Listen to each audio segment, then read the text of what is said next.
Hello everyone, Awais Nasir here.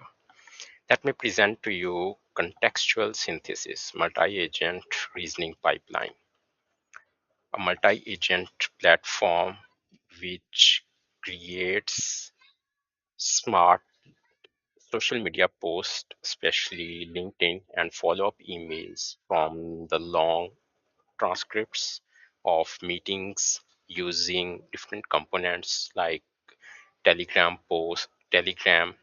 Redis as a persistent storage layer, and then using the Microsoft Foundry IQ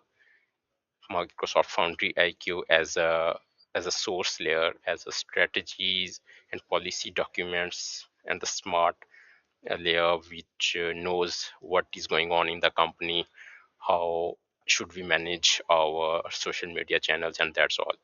Microsoft Foundry IQ is properly integrated with Microsoft Teams, with Microsoft Outlook, and any other channels. It can be connected with databases. So whenever any AI agent will query something to Microsoft Foundry IQ or present a meeting transcript to it, Microsoft Foundry IQ will properly respond, will properly do the semantic search using the whole strategies and policies of the company, and it will properly respond. So yeah, that's how it is. Let me present to you the architecture diagram of this project, and then we'll move over to the demo. These are different the components of this project. The Telegram, first of all, where the CMO, Chief Marketing Officer, can on the go can approve, reject, or update the smart created LinkedIn post follow-up email from the agent.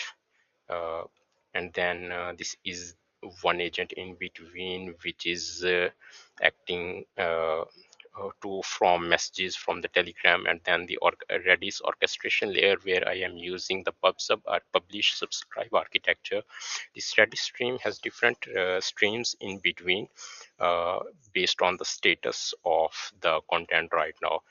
Like first of all, the meeting transcript will be stored in the inbound, and then there will be one reasoning worker which will take the transcripts from there. It will collaborate with Microsoft Foundry IQ, and it will update the transcript based on the strategies and documents, based on the policies of the company.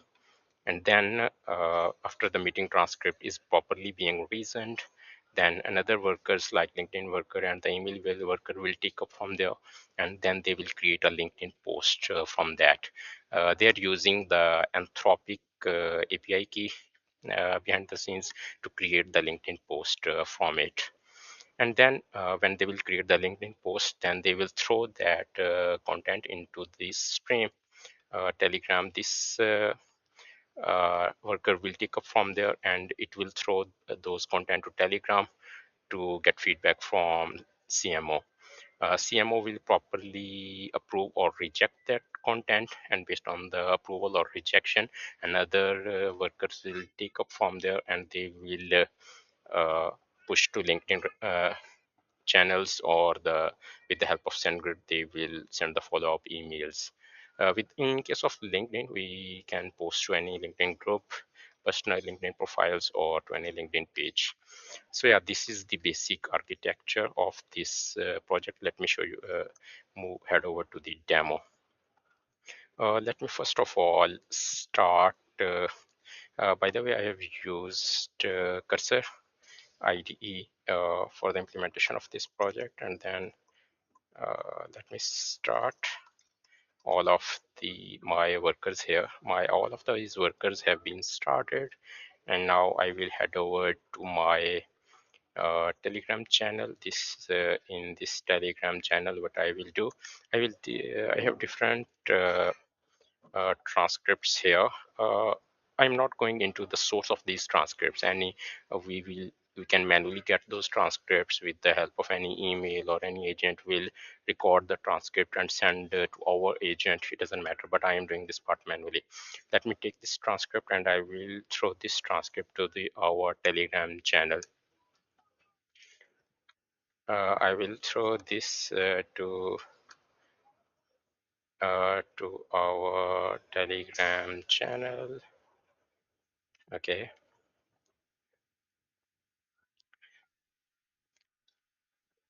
it is being sent here, and then reasoning worker starts working from here, and then it will go to the whole round trip to the Microsoft Foundry IQ, and it will get the context of the company, uh, all of the, and let me show you the context of the company. This is the storage account at Microsoft Azure portal. Here I am used different JSON documents, email strategy document, and the LinkedIn strategy. But the main thing is that knowledge source can be any.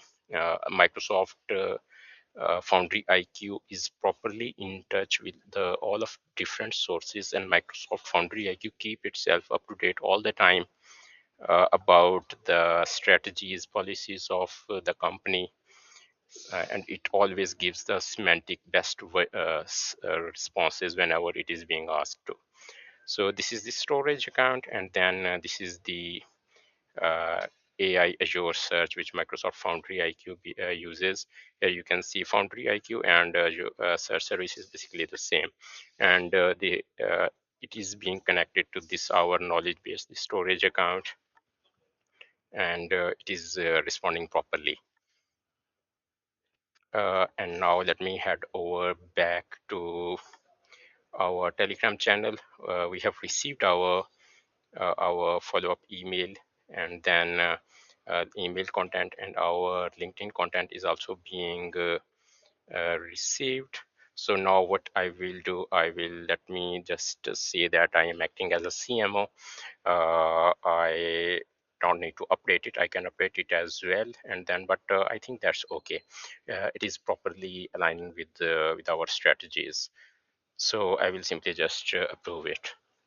If I will approve it now, what I'm doing right now, I am publishing it to one LinkedIn group here. I am the sole member and admin of that group here. So I will post to that group or on LinkedIn. Let me just reload. And when I will reload here, as you can see that our LinkedIn post is being posted here. So yeah, that and then let me head over to some other screens. This is the LinkedIn developer account screen where we need to create a LinkedIn page. Then we need to create a LinkedIn post, a LinkedIn app to create the API keys for our this uh, to to use our LinkedIn REST APIs. And same goes for the email. I am currently just facing some SendGrid email API keys, but you can imagine that in case of email, when it will simply just send the follow-up email to our recipient. That's how it will work. And then this is the UI of Microsoft Foundry. Whenever we query something to Microsoft Foundry is properly connected to our knowledge base, and it is also properly, it has one embedding model in between, and it properly do the semantic search and give proper answers based on the strategies of the company. So yeah, that is how it is. Let me also show you some other applications like I am using, this is Redis Insight, which I am using as a persistent storage layer. This Redis Insight has different streams in between: recent, approved, inbound, and pending approval stream. It has, and based on the status of the content, that content is being stored in one of those streams, or you can consider these as a database tables as well. And then in the Docker desktop, I am running the Redis container. So yeah, that is all about contextual synthesis. Let me know. And then this is the public GitHub repo for this project. Head over to this project, give it a star, clone it, create PRs on it, and let me know about this. Thank you so much.